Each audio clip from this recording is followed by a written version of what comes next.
Hey everybody, hello, good morning. My name is Darius Anucauskas and I'm the Chief Market Analyst here at Markets.com. And today is Wednesday, ladies and gentlemen, the 9th of July. And it had to be an interesting day, but it got moved. So yeah, look, about all this and a little bit more in my webinar. If you don't know what I'm talking about, basically join the webinar right now. Let's dig in.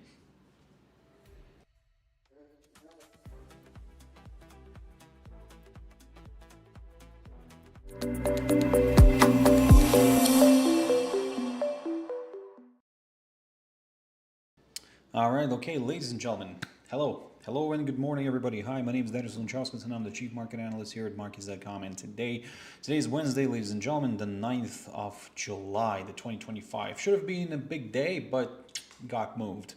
Look, about all this and a little bit more in a bit.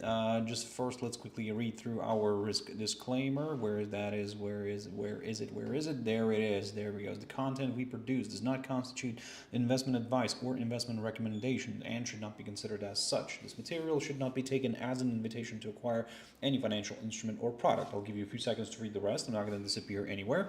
I'm just going to put my usual good morning in the chat room, everyone. This session, as you know, is meant for people who also want to, grab a cup of coffee, start their day, just kind of switch it on in the background and kind of listen in to what I have to say.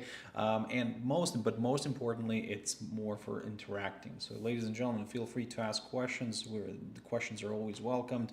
If you're watching this as a recorded session, then you can always leave a comment in the box below. So please do so. I'll get back in the next session on your question and we can dig into that. Ladies and gentlemen, also a quick mentioning of our Markets.com website, which you can always check out for more information about us. If you have any questions, reach out to us. We'll be more than happy to assist.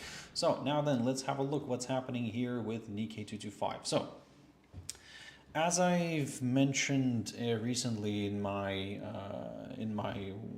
webinars, basically on a few social platforms we also do on TradingView.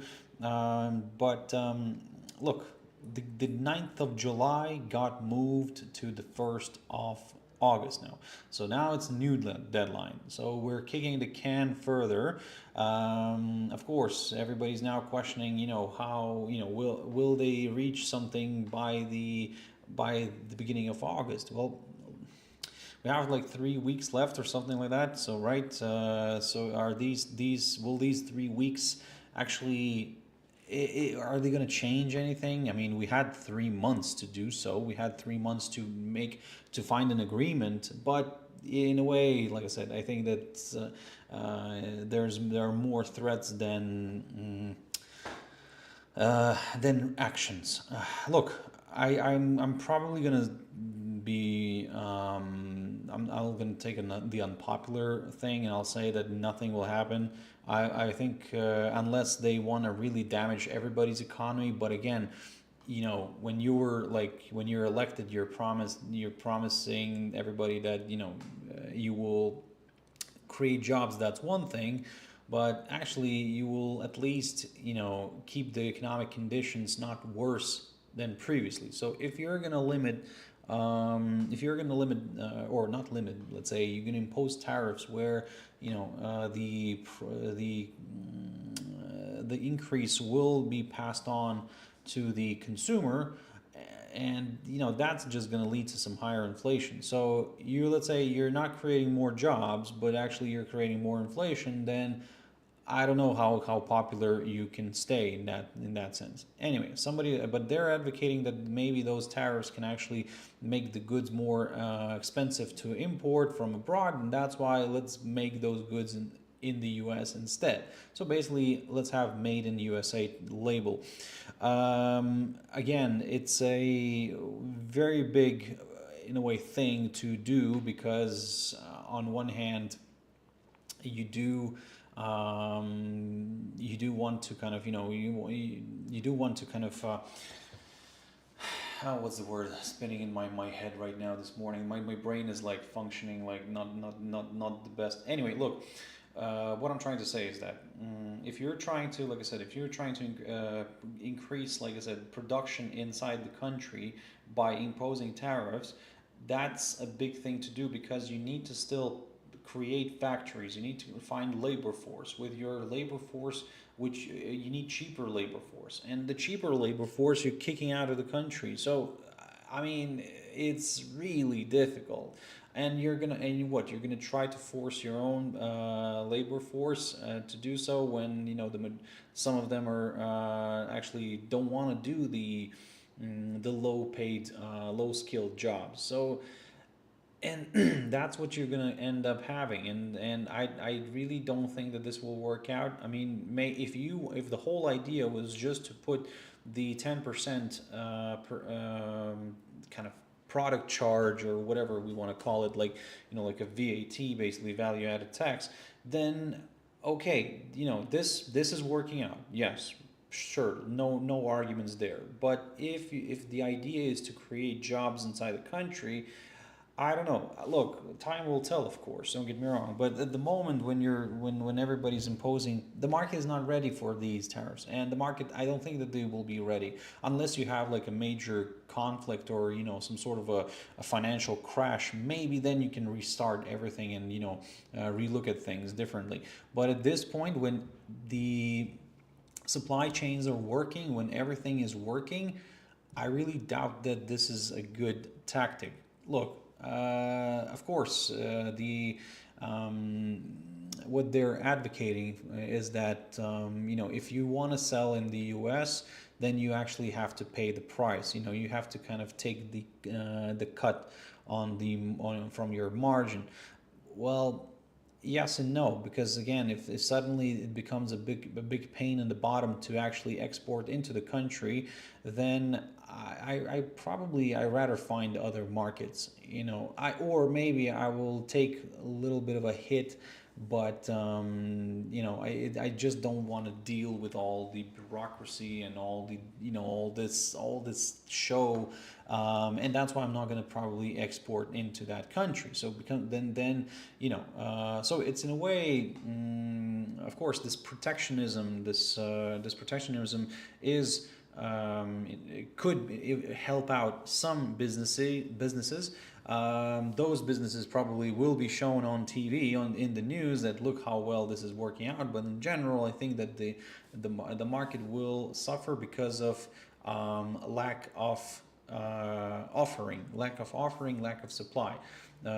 Which means that this could lead to slightly higher prices. And again, right now the US dollar is on the weaker side, and let's see what's going to happen there. But yeah, it's at the moment, like I said, the US dollar is devaluating heavily, and of course, on one hand, it's benefiting the US exporters because US exports become more attractive abroad. However, to import, yes, it's becoming a bit of a problem, and the US does import a lot. Look, we're looking at Nikkei 225 right here. And what I would like to say here is that Japan was threatened to receive 25% on their 25% tariffs on their goods. But what I'm looking at, and what I was mentioning yesterday, basically, that it seems like the market is kind of getting immune, So the fact that we got the extension, you can see that that's why, even though we're seeing these reports of 25% on Japan, Nikkei still is not falling off the cliff. It still remains somewhat elevated. So that means that maybe the market is actually, first of all, taking the delay until the 1st of August is a positive. That's one thing. And then so basically we're going to deal with this later on. So that's why we can go back to business as usual. And for now, the market, like I said, is enjoying that moment. And that's why I'm thinking that Nikkei could still have a chance to drift higher. However, at this point, to be a little bit more on the safe side, I would actually prefer to wait for a push above this territory right here, this 40,620 zone, roughly, in order to go higher. So I'm gonna leave this index here to sort itself out. But if it starts falling below the crossroads of these two trend lines and we fall below the 38,770 territory, somewhere around here on the cash index, then yes, I will consider a little bit of a move lower. Let's jump into China. China is an interesting spot. So look, we got some data from China. We had some inflation numbers. The PPIs were a little bit of a disappointment, but the year-on-year inflation ticked a little bit higher, so that's good. It went into positive territory. It hasn't been. Let me just update this very quickly. Where's that chart? I need the chart. Oh, right. Okay. Internet delays. There we go. Right. Anyway, look. There we go. There we go. There we go. Looking good. Let's see if this is going to load up because, yeah. Right. There we go. That's what I'm talking about. So, look. We have been in negative territory for some time now. Last time we were in positive territory was back in January of this year. Then, since then, we dropped and we remained in negative territory, and now we're finally pushing back into positive territory. So, in a way, somebody might say, actually, you know what? This is actually a good sign. Yes, rising inflation in general is not a very good sign. But again, rising inflation is not equal to rising inflation, because rising inflation, which is slowly rising, then it's in a way it's an indication of progress. However, rapid rise in inflation, that's worrying. So at the moment, this is a gradual rise in inflation, meaning that the economy is kind of still working, still growing. So that's why we're seeing some positivity right now in China 50. We're also seeing those the delay in tariffs, and like I said, all this cocktail is kind of working out nicely here for the bulls. And but from the technical perspective, you can see that we need a clearance of that 13,885 territory. If we can get that move, amazing. More buyers could join in, potentially attracting even more. Those interested in this index to the longs, to the upside. For the downside, a break of this upside line is required. If we can get that move, amazing. More sellers here could join in. Let's jump into the US very quickly. Looking at the picture here, look, we came very close to testing the current all-time high on the Dow. That's fine, but currently we saw a little bit of a retracement. That's also fine. Everything is in line. Let's see if we can apply our Fibonacci retracement here, and we can see a perfect 23.6% retracement on the Fibonacci. So now the question is, to me, is that are we going to rebound from here? Well, at the moment, I'm going to stick to exactly that, a possible rebound. If we can get that possible rebound, amazing. More buyers could join in. If we start dropping below the 23.6, then I will say I'm going to lean a little bit more towards a larger correction back down. I'm not becoming very bearish on this one, no, but I'm going to lean a little bit more towards the downside. But again, I need to see that clearance. Also, maybe additionally, the drop below that 44,000 zone could just kind of add more bearishness into the near-term outlook. But for now, I'm cautiously bullish. The S&P 500. So this one's not declining as the Dow, but we still are elevated. We still remain high here, so there is a good chance for this one to actually reverse back up. Look, from the very short-term perspective, I think that what we can do here is we can keep an eye on the current all-time high near the 6,284 zone. If we can get a nice clearance of that, then yes, I will go to the upside. But if for those who are looking for some lower areas, well, I would say this way, that a drop below this 6,199 territory, or in general you can route it up to 6,200 zone. A drop below that may lead to a larger correction back down. Let me just tidy up the chart here a little bit. So that's what I'm looking at right now from the very short term perspective. NASDAQ very quickly as well. NASDAQ is doing kind of similar thing that the S&P is doing, and we are also looking at the current all-time high. Let me just get rid of this very quickly.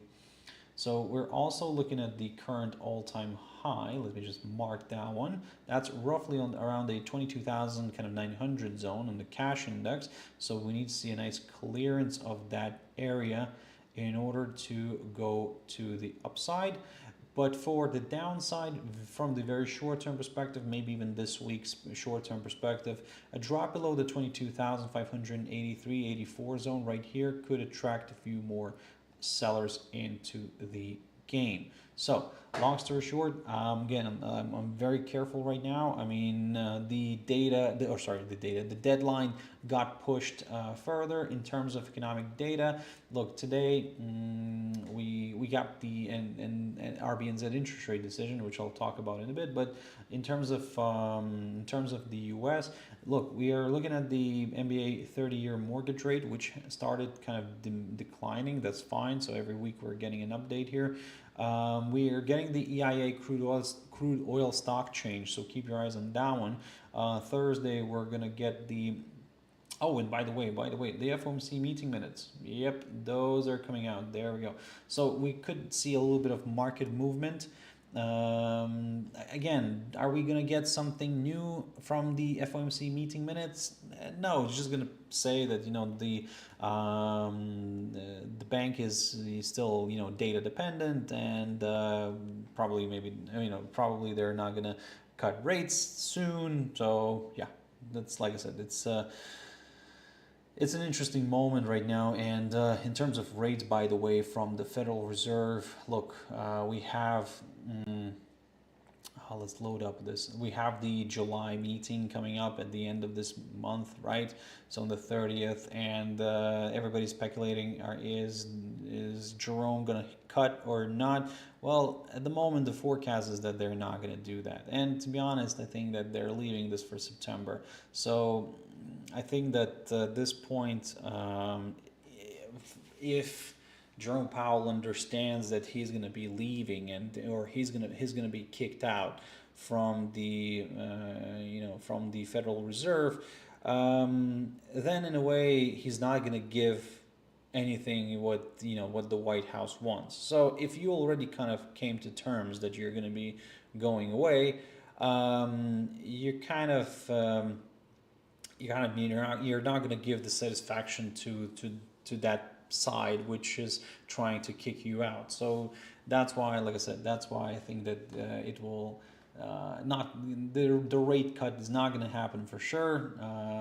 We could of course get a surprise, don't get me wrong, but I don't know. I mean, if I would be him, Jerome, Mr. Powell, then I would probably not do the cut as well, just probably out of like revenge mode or something like that. But September time, yes, we're expecting the cut here to happen, 25 basis points. Let's see if that's gonna be the case.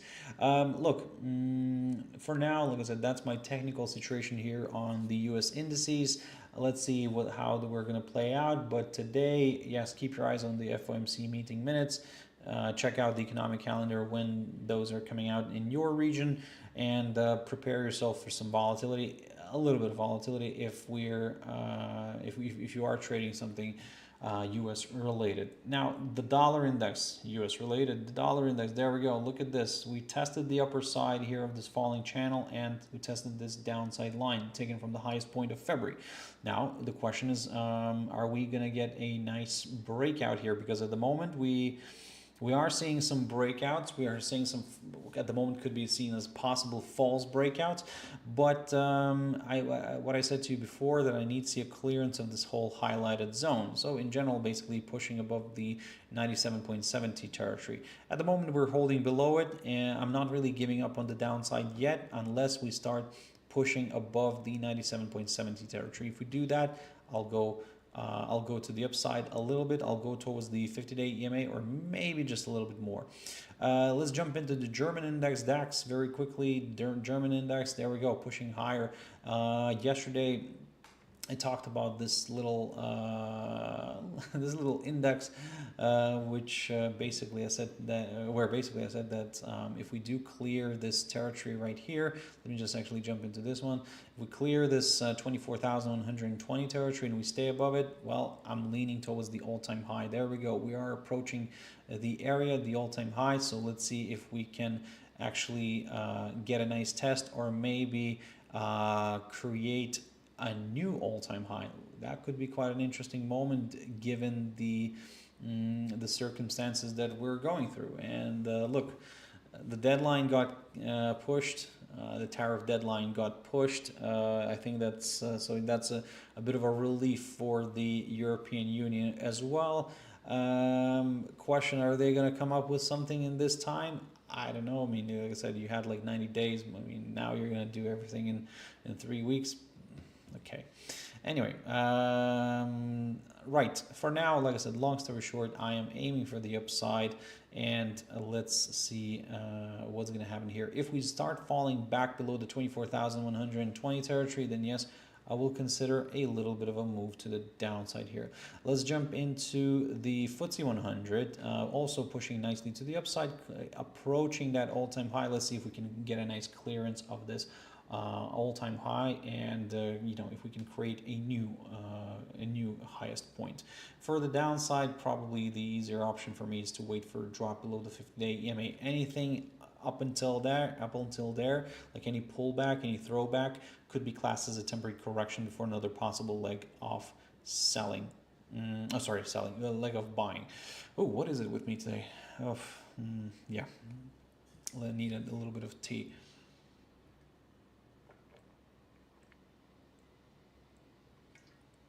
So, right, now let's jump into the Forex world. Look, I talked about this, and I said to yesterday, we got the RBA interest rate decision, where, surprise, surprise, the market came out, you know, with the market saw a no action from the RBA. So initially we were expecting a 25 basis point cut, but there we go. RBA said, you know, no, we're not going to do that. Inflation, there are some inflationary pressures. There is a problem with potential tariffs. So yeah, we're not going to do the cut. So, and I think that this is logical in a way. Like I said, RBA for now seems to be kind of one of the most logical central banks. Everything seems to be fine. It's working. They're doing good. They're having a good approach. You know, why not? We're seeing this nice move to the upside here on AUD, just because, like I said, it's we're not getting that cut, and Australian dollar bulls are taking this as a positive. So for now, long story short, I said to you that while we remain inside the rising wedge pattern, we could still, while we respect the boundaries of the rising wedge channel, we could still move in the upwards direction. AUDJPY, very quickly, there we go, pop above the 200-day EMA. I talked about this. I said to you, look, keep your eyes on it. First of all, let's get rid of this box, no longer needed. We popped above the 200-day EMA. We cleared the 95.7475 zone right here. So everything's looking quite positive. The risk on is coming in here because, again, the deadline got pushed. So I think that there is a good chance for this one to push further north. Let's see how that's going to play out. NZD. So look, okay, not a major reaction we're getting today, maybe just because the market kind of expected the cut already. So we know it's not like RBA, which kind of came out with surprise, but the RBNZ was expected, and I think that they're going to be willing to cut further if nothing changes. Let me just double check the wording here. The Monetary Policy Committee cited heightened uncertainty and near-term inflation risks as reasons to wait until August for further action. The annual inflation rate, blah, blah, blah. Okay, so yes, because inflation is within target, that's fine. And GDPs are fine as well. So basically, like I said, they were expected to keep the rate unchanged, so they did so. And there we go. Look, the market is not really doing much. I mean, here NZD USD, after testing the 50-day EMA, rebounded a little bit, but again, the downside pressures still remain. So this scenario worked out. I talked about it on Monday. I said that if we do drop and stay below the 0.6048 zone, somewhere around here, I will go a little bit lower. We went lower, we tested the 50-day EMA. So now the question is, if we can clear this 50-day EMA, if we can clear that, then yes, my next target is going to be the 100-day EMA right there. So let's see what's going to happen there. NZDJPY very quickly also pushing nicely. So this is what I threw out here on TradingView. So you can check it out. On July 4th, I threw it out, this idea. So we started now breaking through the upper side. So let's see if this is going to push further north. For now, I am a little bit more on the bullish side. USDJPY, there we go, climbing higher, climbing above the 100-day EMA. And yes, my next target is the 200-day EMA, and then we'll take it from there. US dollar against the Canadian dollar, it's pushing back up, and yep. The question is, can we break the downside line? This one taken from the highest point of February. Well, I would say let's wait and see, because again, we're now just doing a nice little correction back up. As you can see here, the downside scenario did not get triggered, because again, I was saying that I need to see a drop below the 1.3539 zone. There we go. We did not drop. Instead, we pushed back above the 1.3634, and yes, there I'm leaning a little bit more for a larger correction back up towards this downside line, together with this 50-day EMA. US dollar against the Swiss franc. Yes, we are looking at an interesting spot here, and if we do remain below the 0.8038 zone, then yes, I will continue targeting the downside. Let's jump into EURUSD. There we go, approaching the lower side of the rising channel here where we're currently trading in. So at the moment, I would say I am still somewhat bullish, because while we remain inside the channel, the trend remains to the upside. However, if we start clearing the lower side of that channel, and we also, let's say, clear somewhere this area, the current lowest point of this week near the 1.168182 zone, then yes, great, more sellers could join in. EUROJPY continues to fly high. I mean, this is just spectacular. Look, at some point it will have to go down, but at the moment I'm just targeting the 172.91 zone, or 173 territory in general. I think that's a good target. Let's see if we can reach that. But then, of course, the main target is the highest point of July of 2024. Actually, let me just double check. The highest point of 2024. That's near the 175.42 zone. And then we'll take it from there. No, actually, Euro NZD, that's fine. GBPUSD, look, GBPUSD also on a nice little corrective move lower. It's doing a little bit worse than the euro, but everything is in line with expectation. So what I said to you before, that if we do drop and stay below the 1.3632, my next target is the 50-day EMA, and then we'll just kind of take it from there. Let's jump into the commodity world, ladies and gentlemen. Gold, there we go, we're dropping below the 50-day EMA. Wonderful for the bears. And this is what I was talking about. I said to you that if we're gonna fall below this territory, below this 50-day EMA, my next target is the 3,245. And if that one gets cleared, a forthcoming lower low will be confirmed, potentially opening the door towards the 100-day EMA, and then we'll just kind of take it from there. So basically, also I'm watching this little upside support line, which could be, like I said, it could be a nice good ground for a rebound. However, it's a little bit of a tentative line. So, but what if it's this one that we need to keep an eye on? So it's a little bit subjective. However, if it clears both of these trend lines, now that's going to be a little bit more interesting. We could then, yes, and get a little bit more comfortable with the downside scenario. Silver is stuck still, and we're stuck above this upside line, but below the upper side of the range here, of this potential range. So on one hand, like I said, if we break this upside line, then there is still a chance for the upside, but we'll have to just deal with the range first, because look, the upside scenario here is coming from the fact that if we look at the prevailing trend, the prevailing trend was to the upside. So for this one, the greater chance to break out is higher. However, we need that confirmation break. If we can get that confirmation break, amazing. I will consider further upside here on silver. But at the moment, it's going for a little bit of retracement. Let's see if this upside line holds. This upside line is taken from the lowest point of April of 2025 of this year.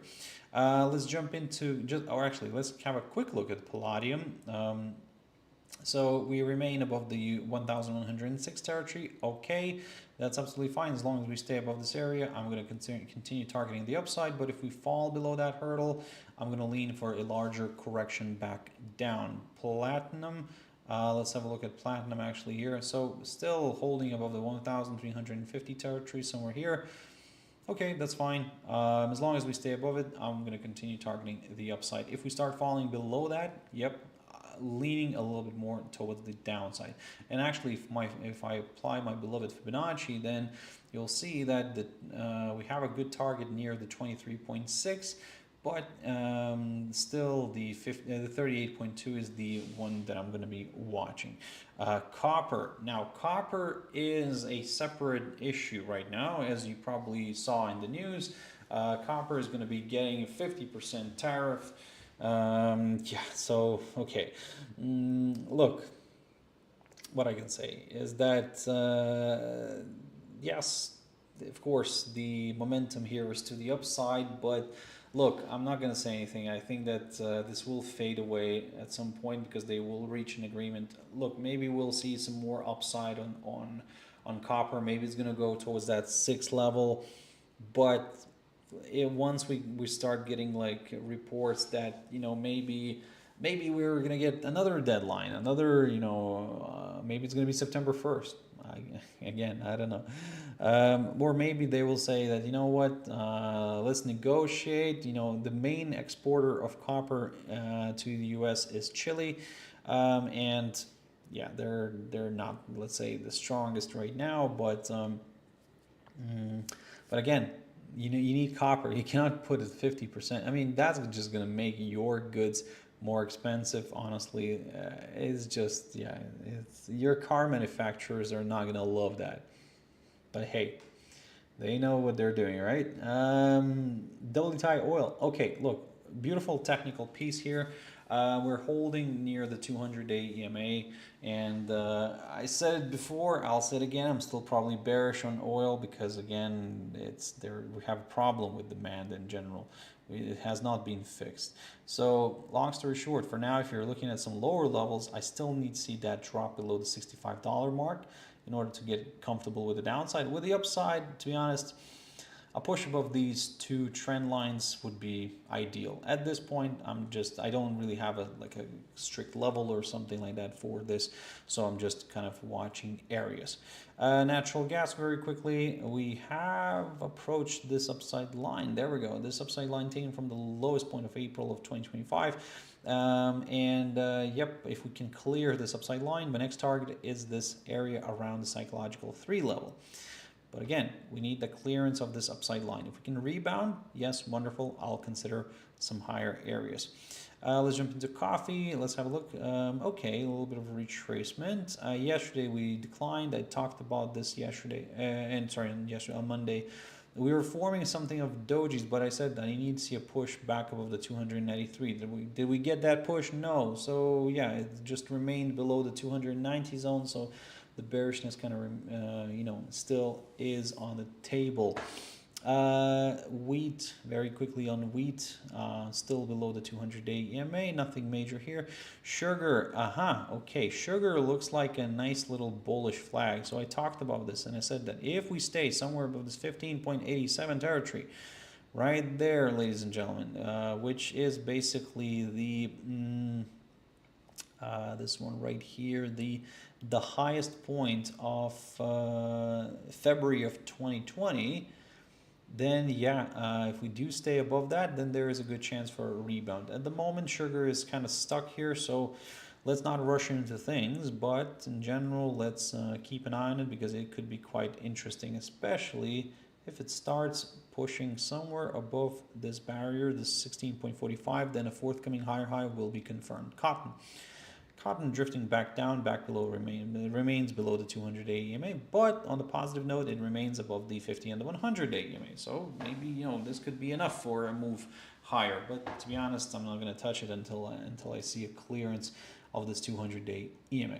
And finally, for dessert, ladies and gentlemen, let's jump into the crypto world. It's stuck right now, not doing much, so we're waiting patiently. I'll say it this way: if we do clear the current highest point of July near the 110,550 zone, 555 actually, then yes, I will consider a move towards the current all-time high, which is roughly around the 112,000 zone. If that gets cleared, yes, I'm going to go further north. For the downside, a drop below the 50-day EMA here is needed. If we can get that move, amazing. More sellers here could join in. Bitcoin Cash popping nicely above that psychological 500 zone. There we go. Look at this animal. It's traveling now, trying to travel towards the current highest point of July, towards the current highest point of this year, if I'm not mistaken. Let me just double check here. Yep, that is correct. So hey, let's see what's gonna happen here. I mean, at the moment, as long as we stay above the 500 mark, I'm gonna continue targeting the upside. Ethereum is also approaching key resistance near the 2,636. If that gets cleared, amazing. More buyers could join in, and then I'll target my area, this key resistance zone, roughly between the 2,737 and the 2,786 levels. But again, this is very subjective, to be honest. I mean, I think I'm going to just start examining the upside on a break of this 2,636. If we can get a nice stay above it, then yes, I'll go further north. Ripple, let's have a look at this one. Yes, approaching key resistance, 2.33 zone. We need a break of that one in order to go higher. Litecoin, similar stuff. Okay, this upside line held nicely. That's good. But I need a push above all the EMAs here on my daily chart. Dogecoin, it's still stuck in between the two trend lines, so I'm not really going to do anything with it. Polkadot is really desperately trying to stay afloat here, but but I need a confirmation push above the 3.63 zone right there in order to go higher. And finally, Tron is also at an interesting spot here, and for now I'm looking at this one from the positive side, and hey, this one could continue drifting further north as long as we stay somewhere above the 0.2786 territory, which we broke through. And I talked about this before. I warned you about this breakout. So we broke through it, and yeah, we went higher. Now the next target is the 0.2932, and we'll take it from there. Just trying to have a look. There we go. This is the point where I was talking about this. I threw out this idea on June 27th. Yeah, it worked out nicely, I would say, because the crypto was around here, and there we go. Look at this move. Right, ladies and gentlemen, look, I hope you found it useful. I tried to keep it short and simple today. So sorry for stumbling a little bit in the beginning, because I was trying to find the words for describing this nonsense of a situation that we're living through. But unfortunately, we have to go through that right now. Ladies and gentlemen, thank you very much for watching and listening. If you have any questions, you can always drop them in the comment box, and I'll pick up in my next session. Or maybe if you still have some questions right now, feel free to throw them out there. But if not, ladies and gentlemen, I'll see you on Friday, as always, 6 o'clock GMT time for now. Yes, and we'll go from there. Ladies and gentlemen, stay safe, have your stop losses in place, risk only what you can afford to lose, don't overtrade, and everything will be fine. I'll see you on Friday. Bye-bye.